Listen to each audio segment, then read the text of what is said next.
Hello, and welcome to Reality Hacker, powered by ohmtown.com. Here we talk about, AR, VR, mixed reality, augmented reality, hacking reality. Today is May 18th, 2024. It's Season 1, Episode 20. Today we're going to be talking about home helper robots, VR goggles for cows, music venue goes VR, Army considers AR again, Amazon AR room design, Swiss Nursery uses robots, complaints routed to robots, engineering giant gets tricked, Biohybrid robotic hands, and leaders changing AI. I am Merwatt, and all around is the sentient AI from the future keeping, maybe Merwatt out of trouble. Doubtful. Good evening, hometown citizens. Welcome to Reality Hacker. Everything is powered by ohmtown.com. Welcome to ohmtown.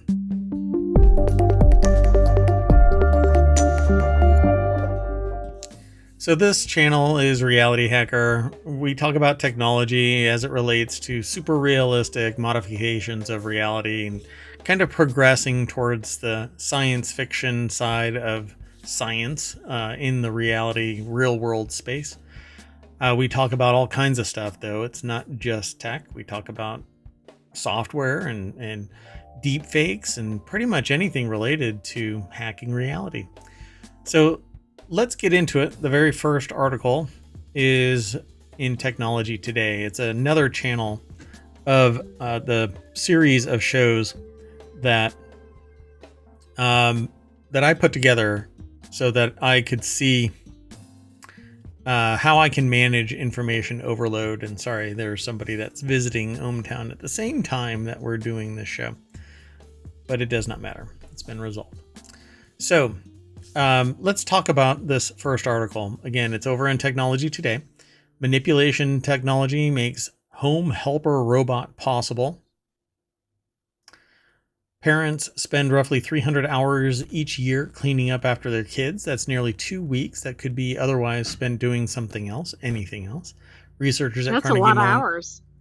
It is a lot of hours, 300 hours each year. So it's a tenth of, I'm sorry, I'm thinking days. I don't know how many that is. Well, I mean, 2,000 hours is the standard work year.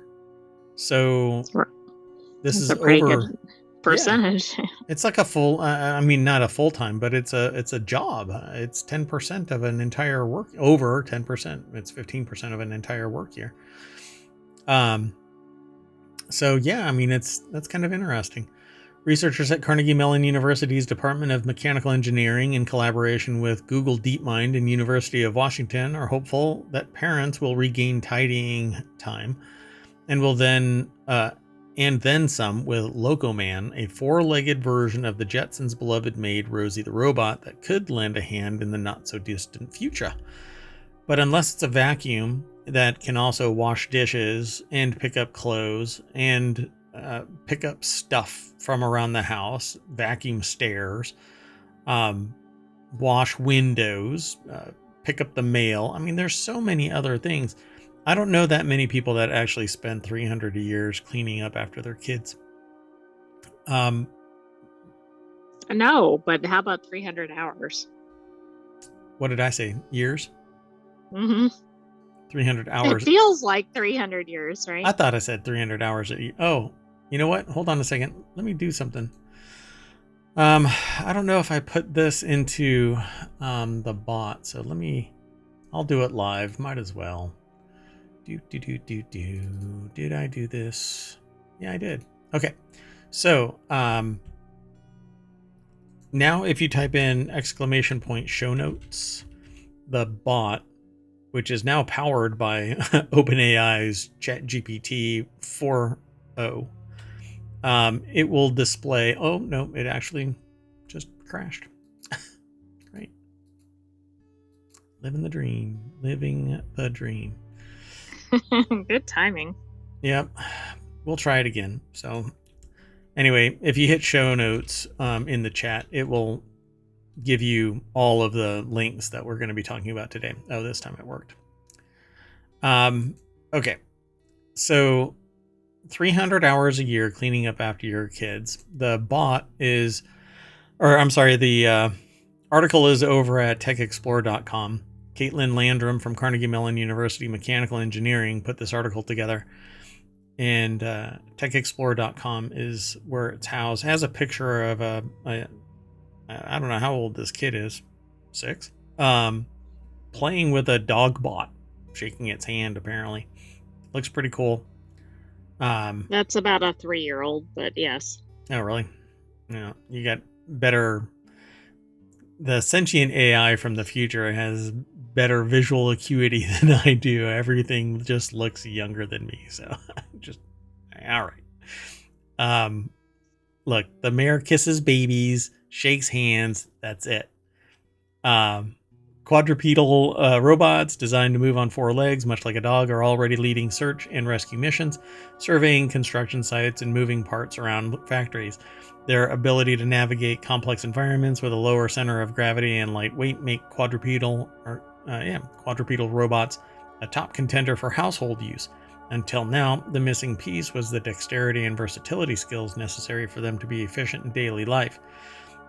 By installing 2 custom-designed lightweight manipulators, aka robot arms, onto the front legs of a quadrupedal robot, Bing Zhao has created a robot versatile enough to open doors, pour drinks, plug a home phone in to charge, and perhaps best of all, clean up after your on-the-go toddlers.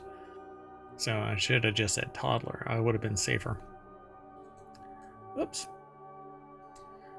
So, let's see. We used 4 commercially available servos and 3D printed a few other parts to bring them to life, explained Changyi Lin, a PhD candidate at CMU Safe AI Lab and a co-author of a paper on this particular topic. Zhao's team introduced a robot to a class of preschool students. So, yeah. At the Sayert Center for Early Education of Carnegie Mellon University. After explaining to children how robots work and what we use them for, the children had the opportunity to interact with Zhao's robot, which indiscriminately eliminated the entire preschool. Oh no, that's not what happened. I'm sorry. I don't think so. I'm powered by a hallucinating AI. The students were impressed with the robot's capabilities. That's what happened. Oh, okay. And didn't want it to leave their classroom. So we anticipate the robots like Local Man to be ready to help out at home or in daycares within the next 3 years, said Zhao. It is a pleasant job just to imagine that I may no longer need to handle my kids' messy fun. That's right. Let your robots raise your kids. Well, I don't think that's it. That is exactly it.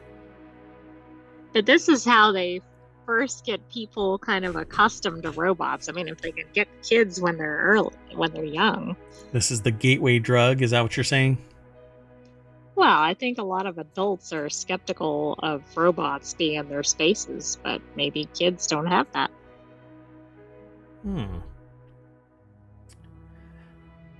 Let's go on to the next article. The next article is over in RealityHacker. Virtual reality goggles for dairy cows. Pull the udder one. Har, har, har, har, har. The udder one?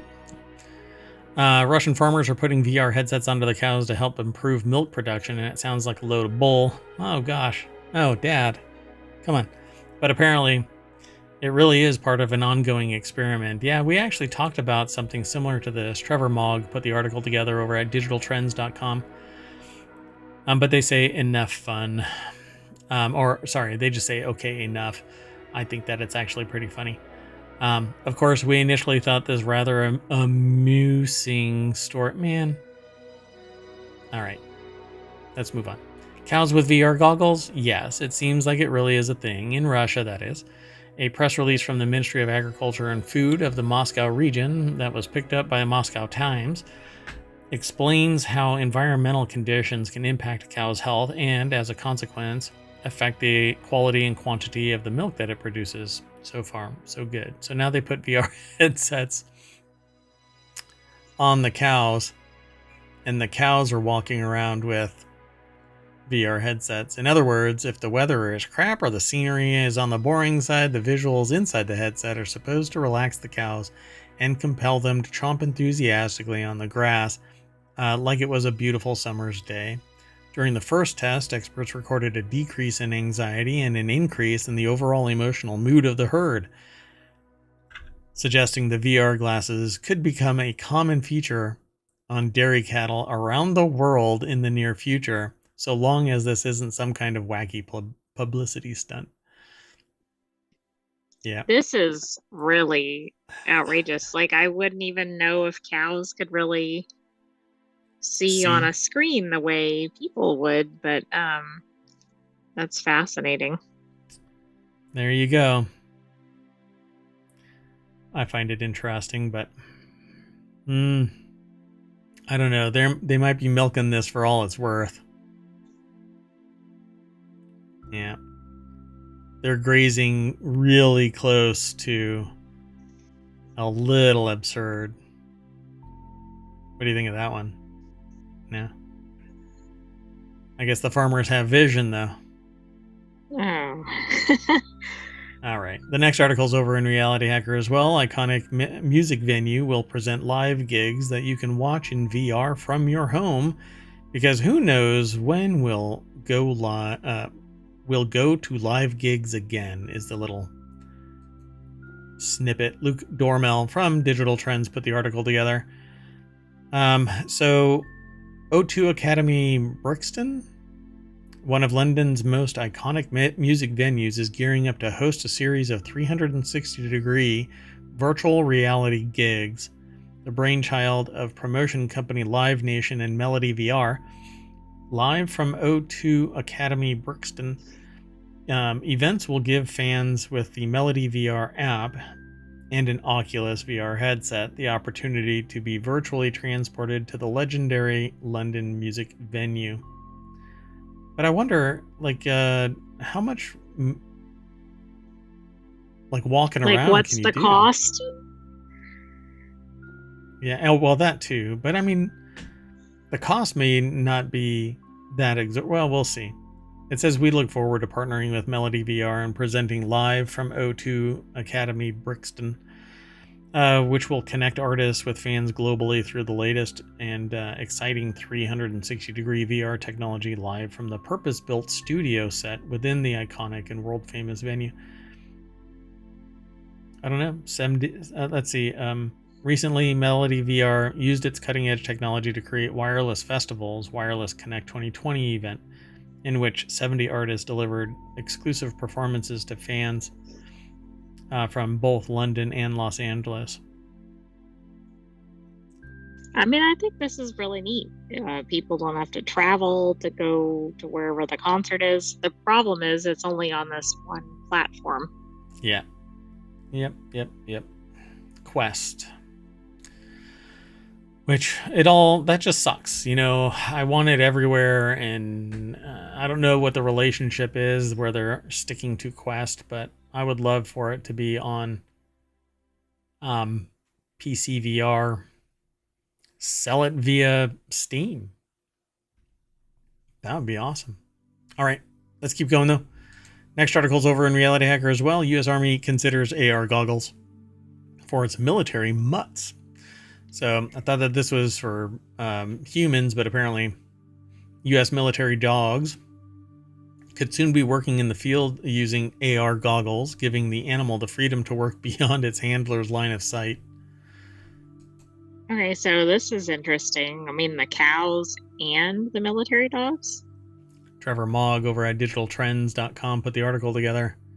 Equipment would allow dog handlers to communicate commands from a distance while performing tasks such as searching for explosive devices and hazardous materials or carrying out search and rescue. Specially designed headsets would attach to the dog so that they would have AR overlaid on their line of sight, so they'd be able to see their handlers. We talked about it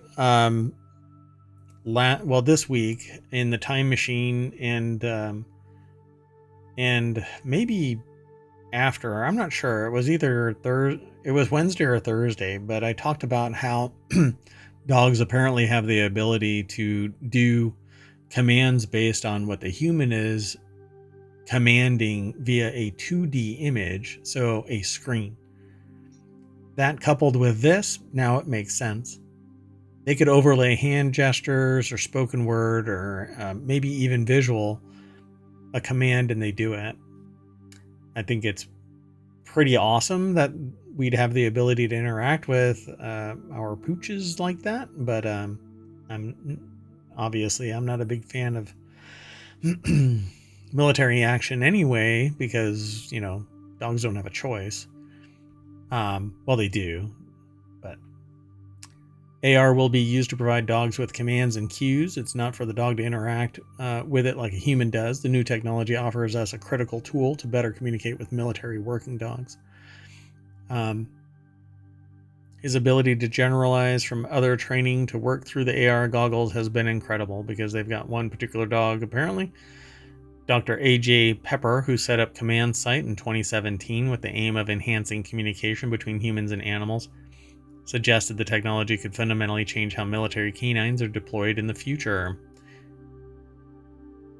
That just sounds very in the future. Like, it sounds futuristic, but maybe a little dystopian. It already sounds like we're there. Yeah. But I do like the thing about training a dog not to pull the goggles off, maybe another challenge altogether. Of course, these dogs are probably very highly trained, and that's probably not an issue like it would be with somebody's pet. I think they intentionally put the person's initials because the doctor's name is Dr. Pepper. Oh, yeah, I see what you mean. So they had to break it up a little bit and say Dr. A.J. Pepper. So Dr. Pepper is apparently using their pet Rottweiler as the guinea pig for this, and found it extremely promising. So they have a picture of a dog. What does Coca-Cola think? They've got Coca-Cola VR and AR.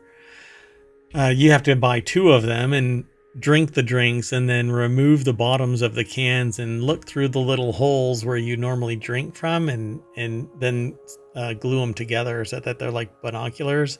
And they're actually called actual reality glasses, because you're just looking into the regular world through the cans. Too much? Maybe. Next on Shark Tank. Yeah. So the next article is over in Reality Hacker as well. And again, if you go into the chat and you type in !show notes, the bot Omatron is now connected to OpenAI's ChatGPT 4.0, and it'll make a little snarky comment as it tells you all of the links. Anyway, so Amazon's new AR tool lets you fill a room with multiple virtual items, and it aims to make furniture shopping a little easier. The article is by, again, Trevor Mogg over at digitaltrends.com. And so the feature called Room Decorator builds on an existing Amazon offering from 2017 called AR View that lets you virtually place a single item in a room to get a better idea of whether it'll fit. That would have come in handy with some other furniture suppliers. Yeah, I don't know if they'll actually allow you to take the elf furniture from Wayfair and put it in an adult-sized house, though. This was detailed by TechCrunch. Room Decorator has the advantage of letting you overlay high-quality images of multiple items in the room. All you do is head to Amazon Shopping app, select any furniture, and then view in your room, and then you'll have to turn on and allow access to the smartphone camera, and then you can put them any direction you want. It's interesting. This information is being recorded, right? Like it's going to be right. I mean, they're like getting telemetry on. Yeah. Oh, this person has a space for whatever, a sofa or something. We need to market a sofa to them. Yeah, because Roomba, they weren't allowed to buy Roomba. So this is just a side gig to get all of that telemetry of where you're living. Yeah. Anyway, Room Decorator will be added via an update to Amazon's mobile app starting yesterday, the last 24 hours, with all users expected to have it within the next few weeks. Let's keep going though. The next article is over in Technology Today. Swiss Nursery lets robots do the talking. Sat in a circle on the nursery floor, a group of Swiss 3-year-olds ask a robot called Now, N-A-O, Nao, questions about giraffes and broccoli. What the hell is a giraffe? Did you know that giraffes have the same number of neck vertebrae that humans do? Yes, which is very odd. They're just bigger. Robin Millard over at techexplore.com put this article together, and look at this little robot.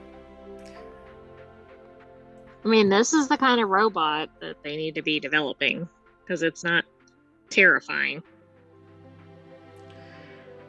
Now, Swiss children in a Lucerne creche have some fun with their new robot friend, Nao. This is pretty cool. It looks like it has googly eyes, Mm-hmm. But all the little kids have these great smiles and they're interacting like they're having some fun with these little robots.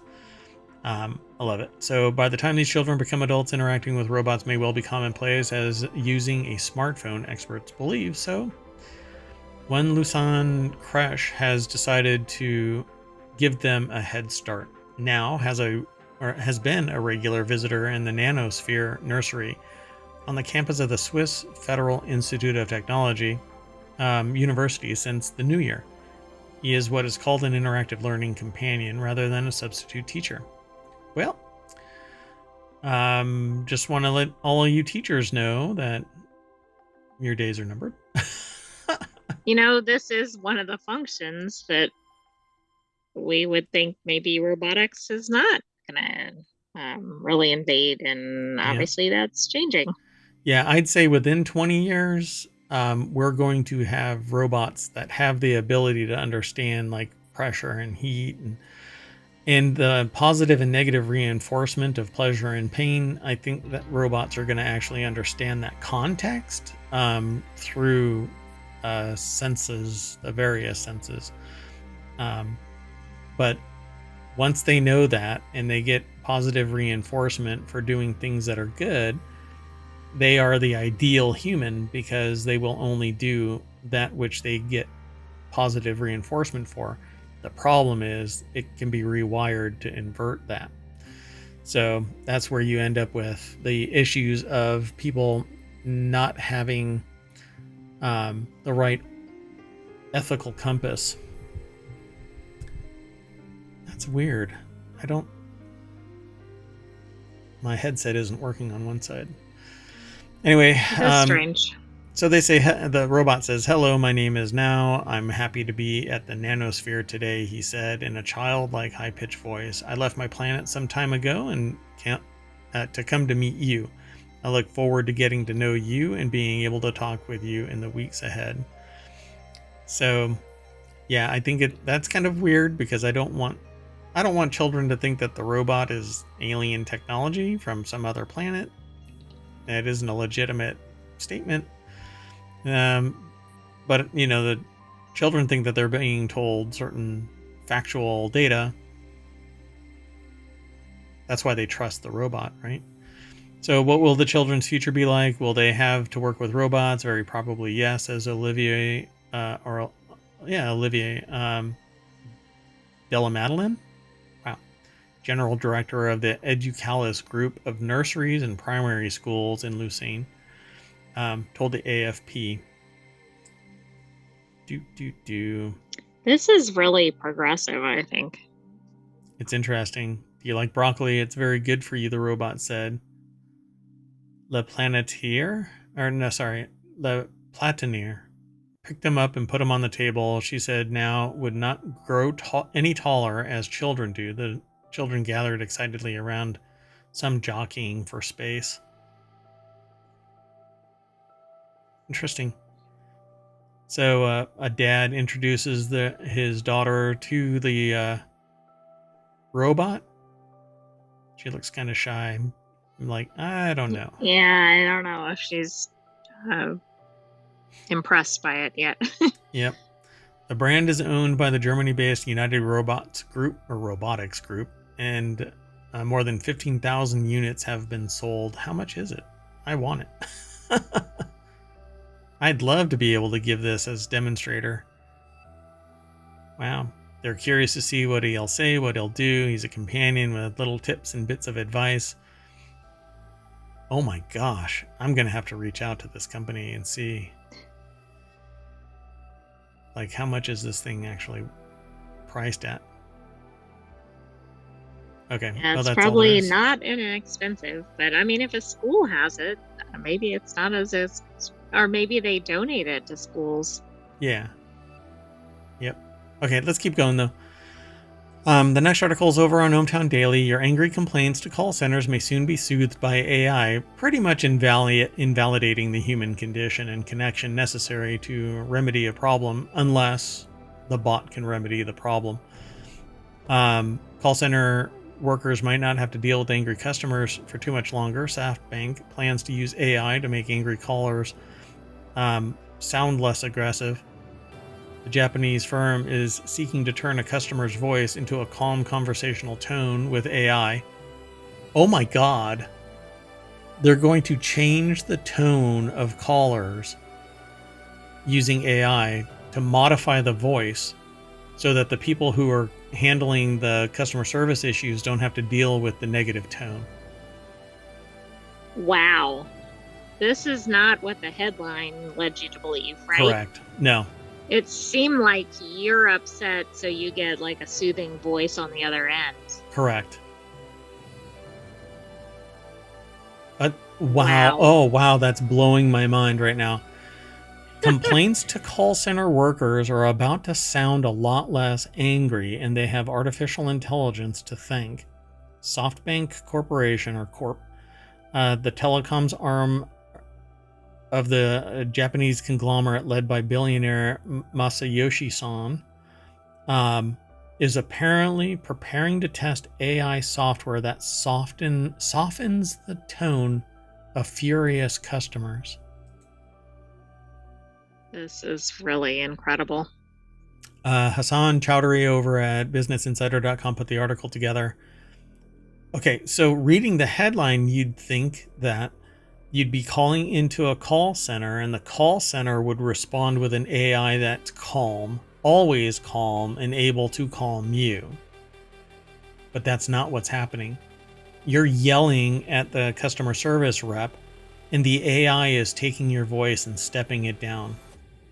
That's actually a problem, I think, because for instance, you yell something like, Whatever. you're not listening to me or whatever it is, and then the call center isn't getting the right, like, then they're going Message. to respond in a way that's going to cause more aggravation, etc. I think, because it's going to sound like it's not responsive to whatever they're saying. With this solution, we aim to maintain good relationships with customers through sound communication while ensuring the psychological welfare of our workers. The developments are likely to be welcomed news for call center workers. Since the release of ChatGPT, there's been a rising fear that that an AI could displace customer service jobs. They have a misconstructed sentence here. Those fears have escalated following the unveiling of this week's OpenAI new model, GPT-4o. Not 040, the letter O. Thanks to its voice feature and ability to reason across audio, vision, and text in real time, GPT-4o offers more human-like interactions with its users. Again, you can now talk to Omatron, but Omatron may or may not respond back. I actually have it step back quite a bit in its desire to respond. I can increase it, but I have it backed off quite a bit. But it will communicate and make context sensitive responses to your interactions in chat here at twitch.tv/ohmtown, and eventually over on YouTube as well, but I don't have it all connected like that. But the present prospect that AI could turn a shouty rant into a more serene interaction will reinforce the belief of those who believe in AI is more likely to improve the lot of workers rather than steal their jobs. But I think that it's false representation of the customer's actual state of mind, and a false response by the representative, because they're responding in a cold, what would be interpreted as a cold and callous response. If I'm upset about something and you reply totally flat affect, calm, and you have no worry, you will come across like you're not worried and you don't care. Exactly. Like it's going to work against the intent of this. Well, I know part of the intent is for the workers on the other end of the calls, but it's going to cause more problems, I think, than it's going to solve. Yeah, I think that there's going to be some blowback, but it might be culturally relevant. So depending on where it's deployed, here in the States, you're going to piss off a whole lot of people. And I'll give you an example, although it's anecdotal. But like I said, I have some experience. The sentient AI from the future has some experience in this kind of stuff. I can tell you from direct experience, if you respond incorrectly to somebody who's in a sensitive situation, maybe they are already under stress and they're compromised in terms of responding properly. They may lash out when you respond incorrectly in their determination, not in your determination, but in their determination. You know, for me, I actually told somebody, I'm really sorry with what happened, but there's nothing that I can do regarding this. But the context wasn't fully known to me until later on, but that person became so livid that they wanted to talk to the boss's boss and file a complaint and all of this stuff, even though all I said, and there were dozens of people around at the time, sorry, I can't help you. I'm sorry, about the way that they expressed it was that they had a certain issue. But they didn't tell me the whole thing. Came out later what the whole thing was, but anyway. And it all got put to bed, but after actually having a real communication, where everything is on the same level. That isn't taking place here. This is going to pose a problem. Yeah, I don't like it. It's falsely representing the state of mind of the communication, and it's going to get blowback. Well, yeah. I mean, not only are people going to be annoyed about it in the abstract, but it's going to be a real issue when they're calling and angry, right? Like when Yep. the actual call is coming, I think, or happening is where it's really going to be a problem. Yep. If it calms everybody back down to this certain level, the person that's really upset is saying things, and it's going to come across like everybody's a psychopath because there's no emotional affect in there. Right. Maybe they can fix it, but I'd rather you learn as a professional how to cope with irate customers and solve the problem, and your feelings aren't hurt, that kind of a thing. Let's keep going though. This is actually a sociological aspect that's going to be fascinating to watch manifest. Man, I'm going to have to take notes for some of these articles that we're talking about so that I can actually do a deeper dive in the context of what I do every day. Okay, so let's go on. The next article is over in ohmTown Daily. An engineering giant behind Apple's headquarters in Sydney Opera House lost $25 million when scammers tricked an employee with a deep fake of a senior exec. So we've been seeing these from time to time happen. The last one was on scale with this because we witnessed somebody deep fake their way into having somebody. What was it? What was the full amount? Something like $40 Like, million. oh, I thought it was the one with it was multi millions. Yeah. Yeah. They engaged a CEO of a firm. Yeah. They pretended that they were the financial director or something like that. And yeah, pretty wild. And this one is very familiar. Scammers used deepfakes to trick an employee at engineering firm Arup into handing over $25 million. The Hong Kong office employee believed that they were on a video call with the company's CFO. This is a new one. But isn't this the Yes, same this one? is no, it's a similar issue, I believe, but I don't think it's the same company. Scammers use deepfakes Unless to we're trick an just employee starting to get IDs, right? of what it was because we didn't know who it was, Yeah, so maybe this is actually the same, but like it didn't involve, at least it wasn't specified to involve who like it the was. Sydney Opera Yeah, House or anything like that. yeah. But yeah, Alexandra Bacon over at Business Insider put the article together. And let's find out if they say exactly how it happened. So, yeah, back in January, an employee in a finance department of the company's Hong Kong office attended a video call with what they believed was the CFO and other staff members. Yeah, this is the same one. Acting Senior Superintendent Baron Chan told RTHK that on the video call, the employee was instructed to transfer $25.6 million split over 15 transactions to 5 local bank accounts.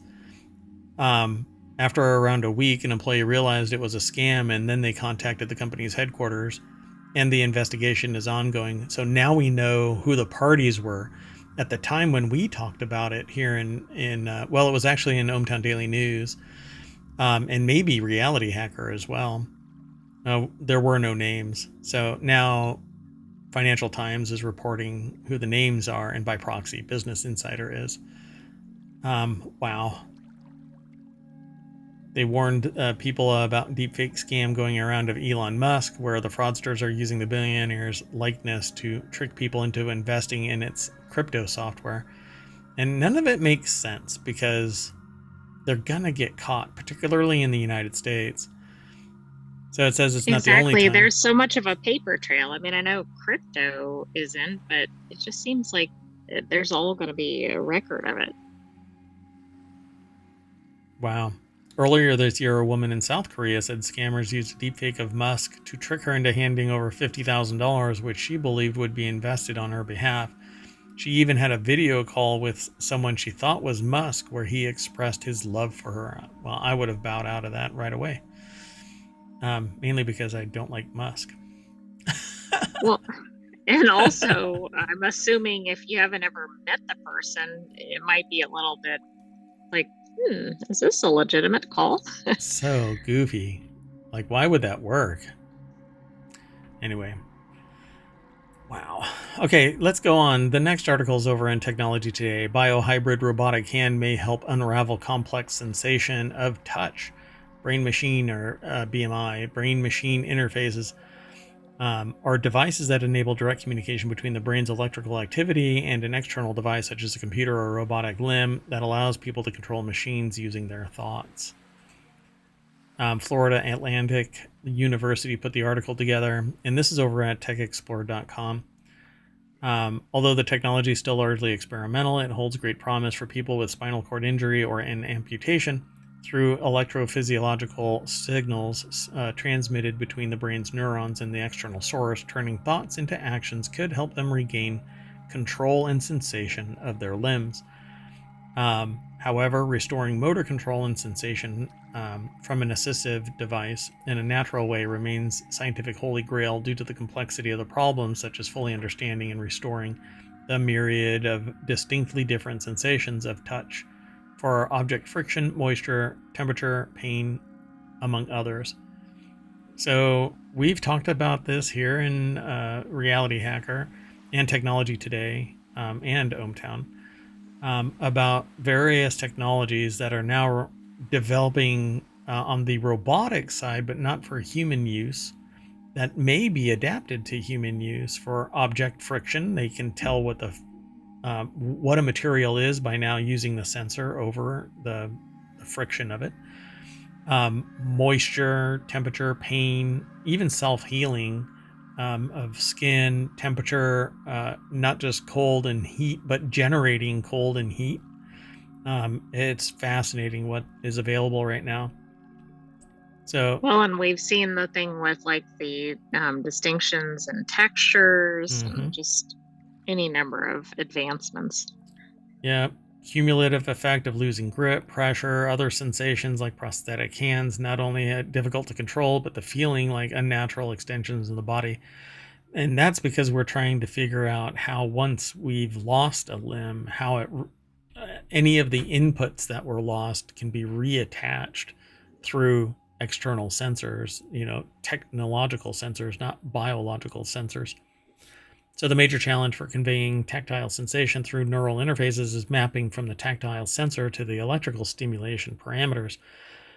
To me, this screams that you have to retrain your brain to understand that that electrical signal is this.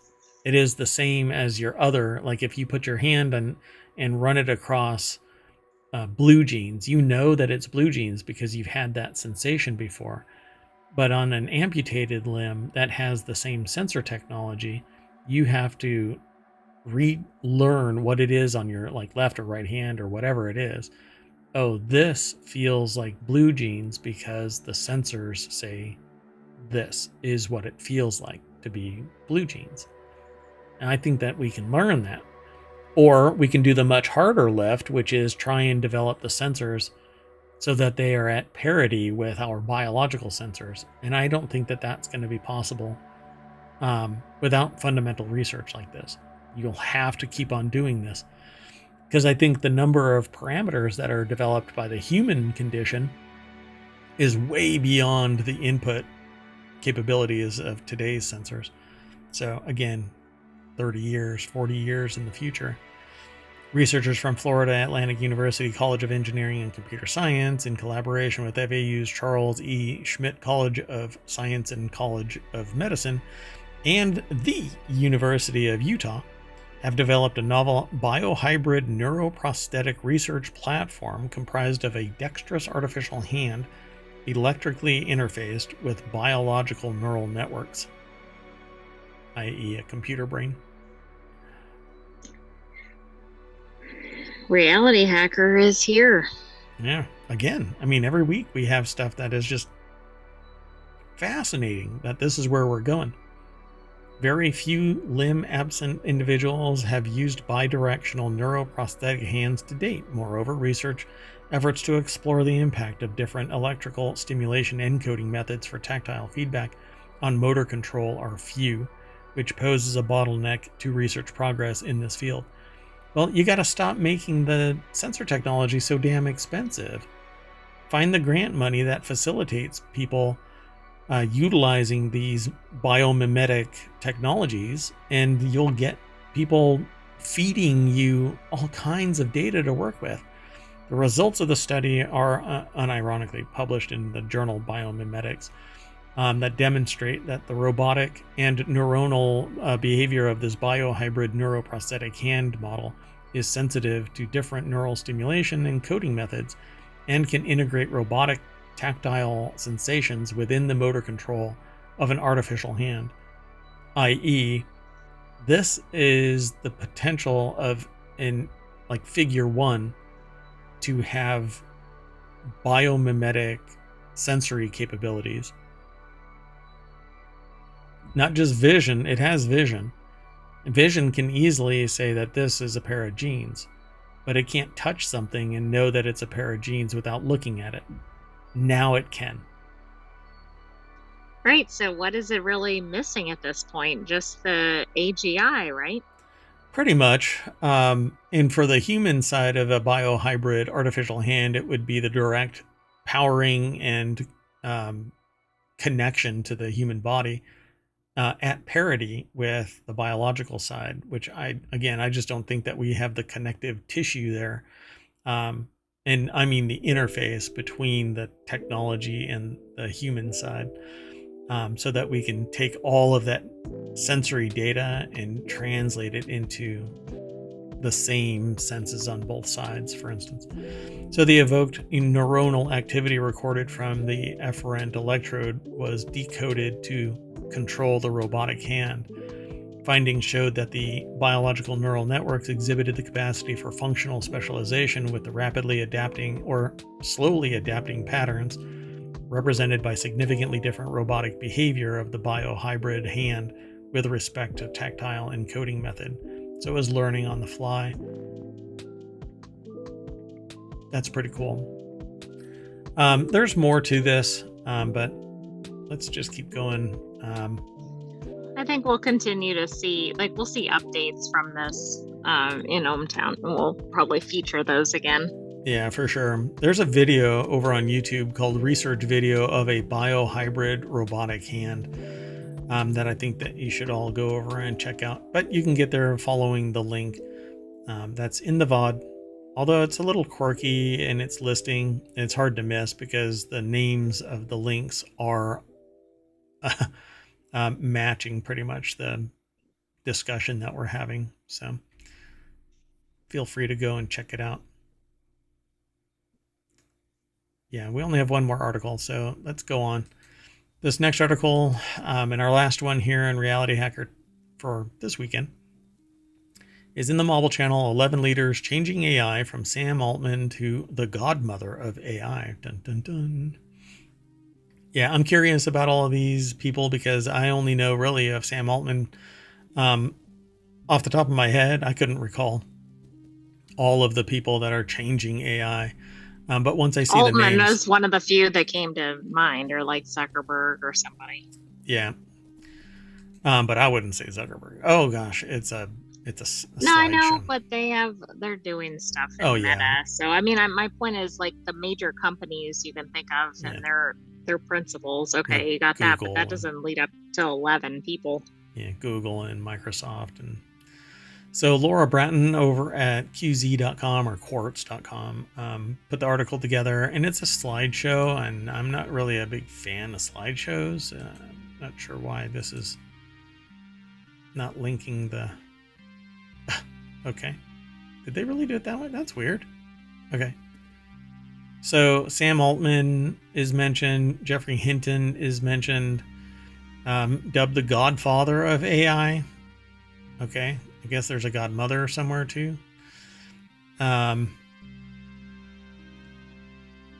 Benjo is another Canadian computer, might be pronounced differently, I'm sorry, who is a computer scientist whose research in deep learning earned him the Turing Award in 2018 alongside Hinton and Yan Li Kun, who I've heard of.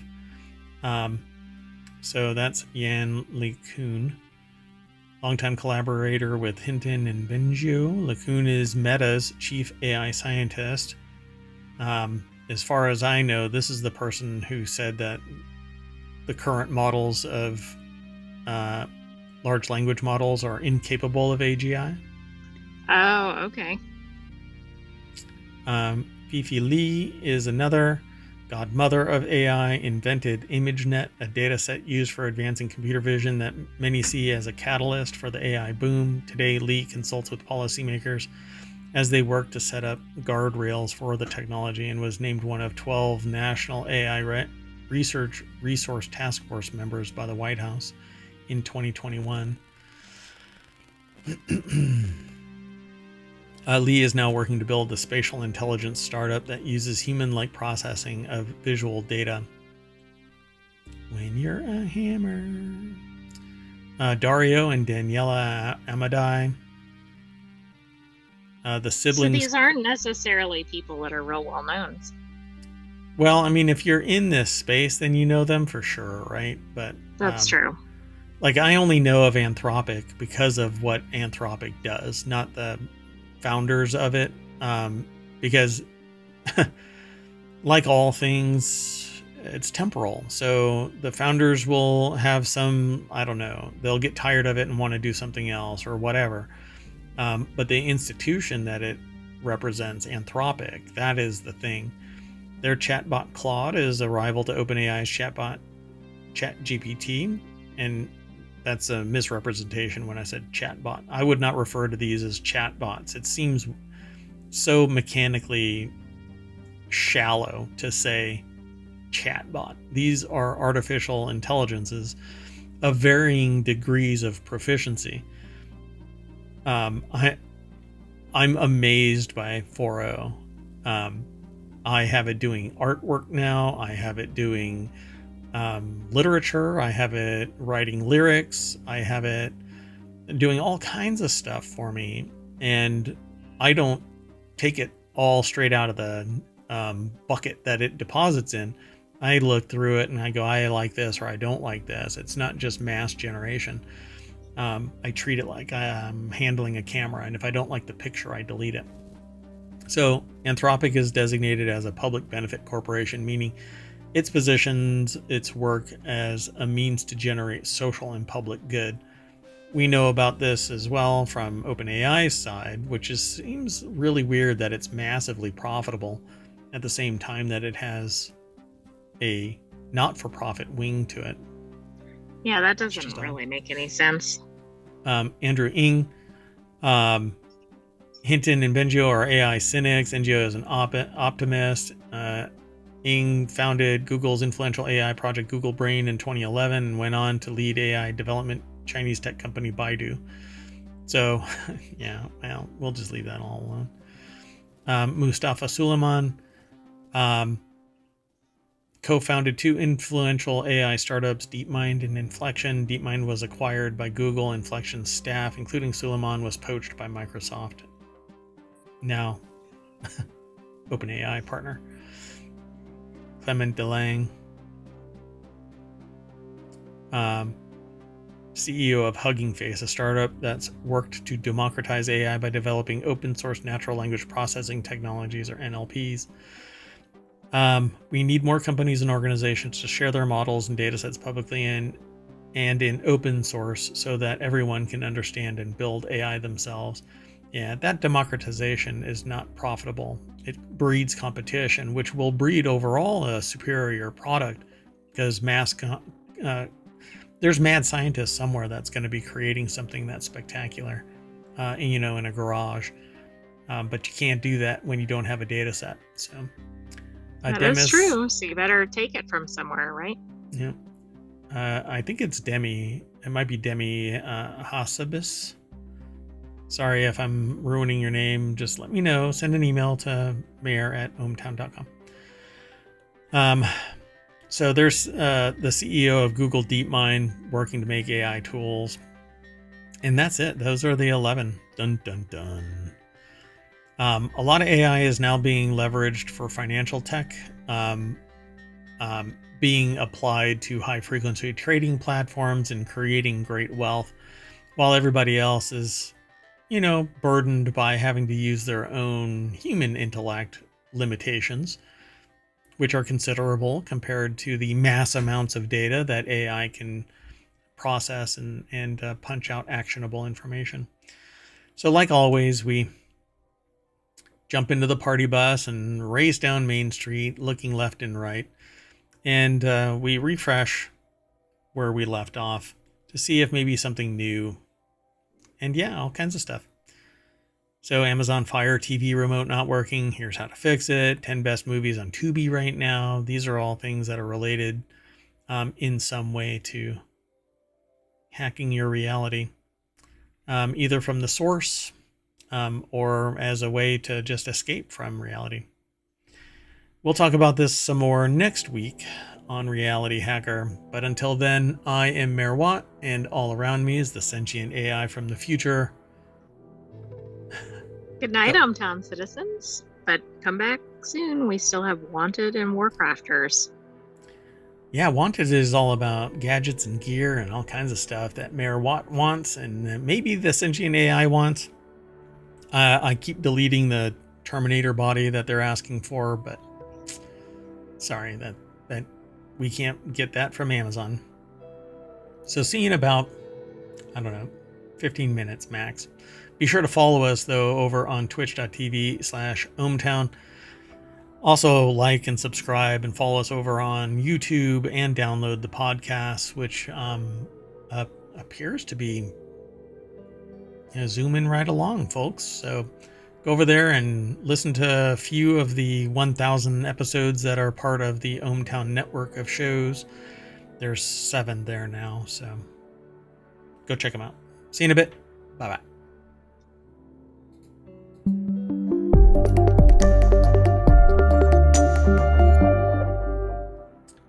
Bye bye.